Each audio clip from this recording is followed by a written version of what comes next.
Hello, everybody. Welcome back to another episode here on the Carsy Show. For this episode, we're going to take a little step back into the Yu-Gi-Oh universe as we go over and commentate on the previous tournament I was in and how the heroes did very well, in my opinion, against damn near all the competitors. Uh, it's been a work in progress. It's been a long time playing heroes from like 2 years ago, and through every format, every update in the bans and the limitations, heroes stayed consistent for the most part. They've been very solid. There's been the ups and downs for them, but we finally made it. I think we have finally made a point in Yu-Gi-Oh history where heroes have just been climbing their way back up to a top tier list, in my opinion. I mean, you can differ all you want, but I've seen a long time of heroes, and they are looking nice right now. Without further ado, uh, let's just jump right into the first match.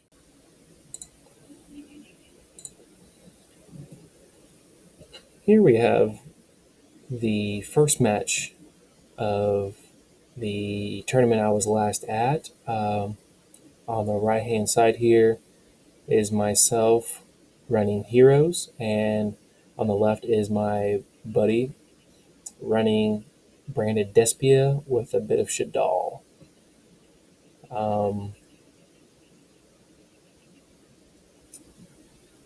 we went on to 3 matches, and ultimately he won, but it was a very drawn out 3 matches as we were both just sorry, incorrection. The first 2 were very close. The third one, he came in clutch and just uh, wiped the board with me. He did very well with his Branded Despia in the third match. But here we start out with me running the emergency call, searching the deck for elemental hero, and I run out normal soldier, solid soldier, normal summoned, to special summon from my hand a Stratos. And in hindsight here, I should have went with Stratos' first effect and blowing up the face down back row card, but ultimately it doesn't really matter. But as I continued on with searching from Stratos' second effect, I believe I pulled out a Ferris. I had Malicious in my hand, discarded him. Ferris's effect to bring Increase in my back row. Popped Increase, got rid of Ferris to special summon Vion from the deck to field. And this is when I ran into Link 3 for Dread Decimator. As it all seemed pretty good with Decimator and Stratos being pumped up by my 6-card graveyard at this point, looking pretty nice. He had a card in face down defensive mode. I took care of that and swung into him, brought him down to 4,900. His turn, he runs out a spell card that gets him to fusion summon. As you can see here with Nibiru and a couple other cards in the grave, he brings out Albion. And then Albion was allowed him to bring out another one, which I recognize this card as the one. Once you get rid of him, he will wipe your monster board, which was not very nice. Oh no, sorry. This is the card. Okay, the one before I think was a prelude to get this guy out. No, this is the card right here that will wipe your board. I forget that card's name.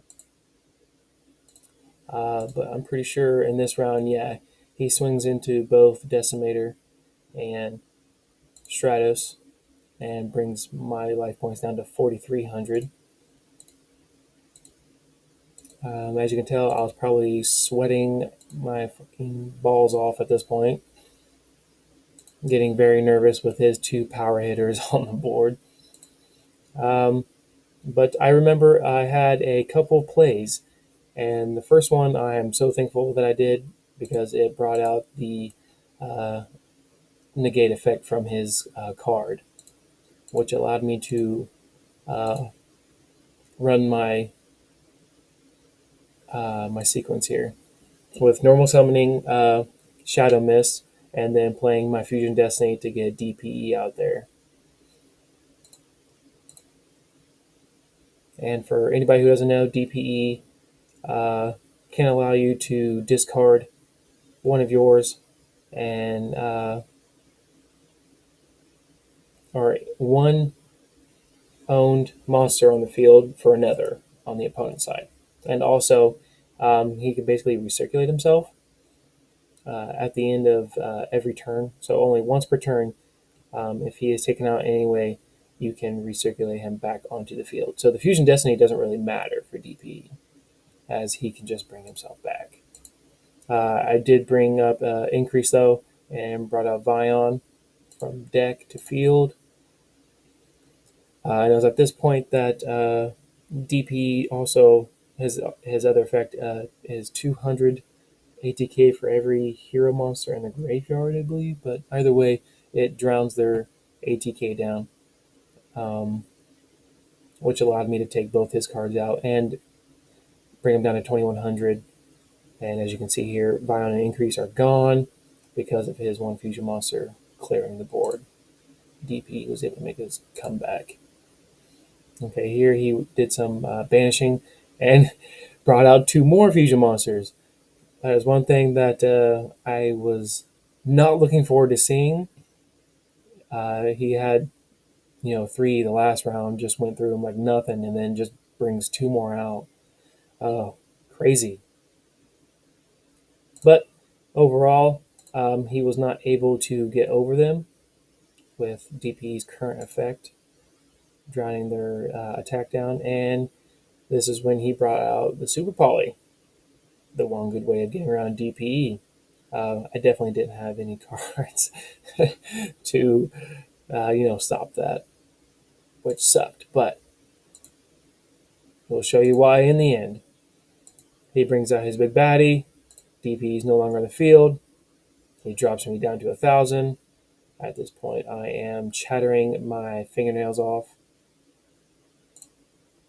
just hanging on by a damn strand.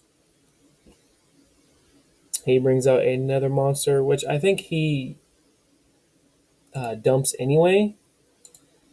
Yeah.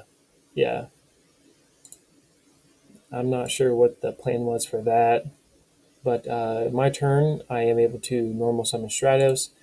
And if you haven't guessed by now what I'm going to do, the most clutch card for heroes, you'll see in a second. Yep, there he is right there in my hand, baby. Honest Neos.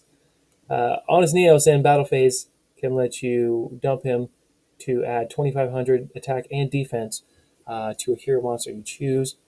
I gave it to Stratos.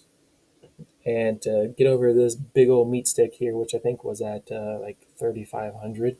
I think Stratos got up to like 4, I think. Either way, I was able to overcome and get rid of his big meat stick there.